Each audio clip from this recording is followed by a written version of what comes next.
Sidang hasil putusan sengketa Pilpres 2024 berlangsung hari ini, 22 April 2024, telah dimulai jam 9.00 waktu Indonesia bagian Barat di Gedung Mahkamah Konstitusi.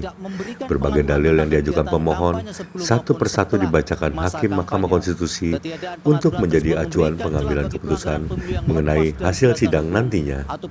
Ketika dalil mengenai kejanggalan surat suara yang dibacakan Hakim Mahkamah Konstitusi, Anies terlihat menggelengkan kepala.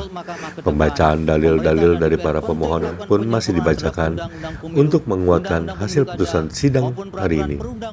Berikut terekam kamera beberapa ekspresi Anies Baswedan saat pembacaan sidang hasil putusan sengketa Pilpres 2024. Ada pengaturan yang saling berkelindan sehingga menimbulkan ambiguitas. Hal tersebut merupakan bagian yang tidak terpisahkan yang perlu dilakukan penyempurnaan oleh pembentuk undang-undang. Bahwa dalam upaya menjaga netralitas aparat negara, khususnya bagi pejabat negara yang juga merangkap sebagai anggota partai politik, calon presiden dan wakil presiden, anggota tim kampanye maupun pelaksana kampanye yang sudah didaftarkan ke KPU sebagaimana diatur dalam pasal 299 Undang-Undang Pemilu, pemerintah dan DPR perlu membuat pengaturan yang lebih jelas tentang aturan bagi pejabat negara yang juga merangkap sebagai anggota partai politik ataupun sebagai tim kampanye dalam melaksanakan kampanye, yaitu pelaksanaan kampanye harus dilaksanakan terpisah, tidak dalam satu waktu kegiatan ataupun berhimpitan dengan waktu pelaksanaan tugas penyelenggaraan negara.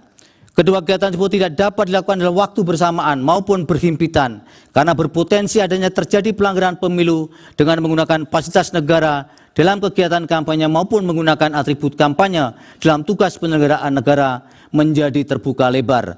Hal mana tergambarkan dalam kegiatan yang dilakukan oleh Menteri Perekonomian Erlangga Hartarto yang melakukan pembagian sembako dan juga setelah itu menghadiri kampanye Partai Golkar sebagai Ketua Umum, dan kegiatan dilakukan oleh Menteri Perdagangan dalam kegiatan APSI di Semarang sebagaimana terdapat dalam subparagraf 3.17.2 dan subparagraf 3.17.7 di atas.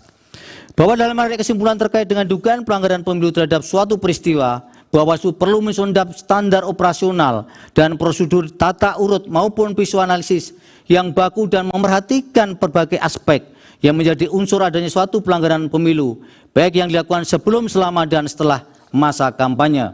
Hal tersebut agar diperoleh hasil kesimpulan yang memiliki kebijakan yang kuat dan komprehensif atas suatu peristiwa yang diduga terdapat pelanggaran pemilu meskipun hasil kesimpulan tersebut dilakukan oleh anggota Bawaslu yang berbeda-beda.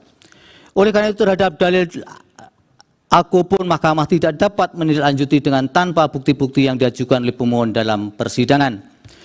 Berdasarkan seluruh uraian pertimbangan di atas telah ternyata selama berlangsungnya persidangan untuk perkara aku, terlepas dari penilaian Mahkamah mengenai tidak terbuktinya dalil pemohon, Mahkamah memandang bahwa netralitas aparat adalah aspek penting dari prinsip demokrasi yang melindungi kebebasan politik dan partisipasi masyarakat dalam proses politik.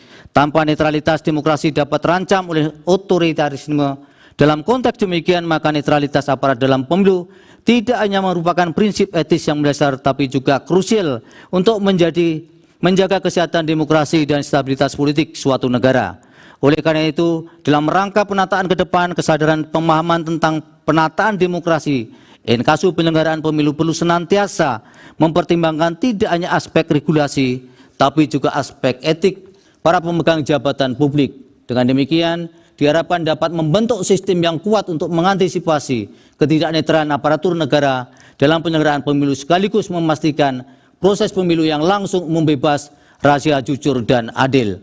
Berdasarkan pertimbangan hukum tersebut di atas, dalil-dalil pemohon berkenaan dengan mobilisasi atau netralitas pejabat atau aparatur negara adalah tidak beralasan menurut hukum. Menimbang bahwa pemohon mendalilkan terjadi pelanggaran prosedur pemilu yang mempengaruhi hasil perolehan suara dan seterusnya diucapkan. Menurut Mahkamah, setiap pelanggaran, penyimpangan, manipulasi maupun perbuatan melawan hukum yang berkaitan dengan pemilu harus diselesaikan melalui mekanisme yang ditentukan oleh peraturan perundang-undangan pemilu yang berlaku.